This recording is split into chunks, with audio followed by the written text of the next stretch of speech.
મેં પાર્ટી છોડી દીધી છે એવું તો હોય નહીં કે ખેડૂત માટે લડવા માટે 3 પાર્ટીમાંથી માત્ર એક આમ આદમી પાર્ટી જ બરાબર છે, એ જ ગંગાના પાણીએ નવરાવીને પાર્ટીની સ્થાપના કરી, આવું તો હોય નહીં ને।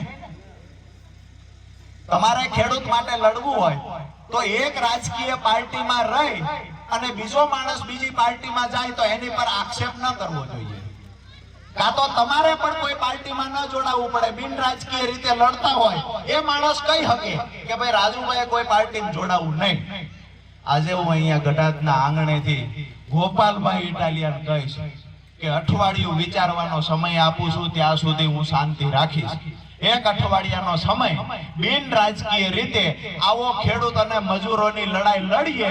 ગોપાલભાઈ પાર્ટી છોડીને બિન રાજકીય રીતે લડવા તૈયાર હોય તો ભગવાનની સાક્ષીએ કહું, આટલા ખેડૂતોની સાક્ષીએ કહું, રાજુ કરપડા આજીવન કોઈ પાર્ટીમાં જોડાશે નહીં। તમે જે પાર્ટીમાં, તમે રાજકીય પાર્ટી હારે રહ્યો તો વાંધો નહીં, તમે ભાજપના નેતાને ગાંધીનગરમાં બથમબથ કરો તો વાંધો નહીં। અમે પાર્ટી છોડી તો કે પૂરું થઈ ગયું, ખેડૂતો દગો, ગદ્દારી, વિશ્વાસઘાત બધું થઈ ગયું। મારી વાત એટલી જ છે કે બિન રાજકીય રીતે લડવું હોય મારી તૈયારી છે, તમે પણ પાર્ટી મૂકીને મેદાનમાં આવી જાવ। આખી જિંદગી ખેડૂતો માટે લડવું છે, બે ભાઈ ભેગા મળીને કામ કરશું। આ નથી કરતા, એવું કે હું જ્યાં છું મારે રાજકારણમાં રહેવાનું, તમારે નહીં જવાનું।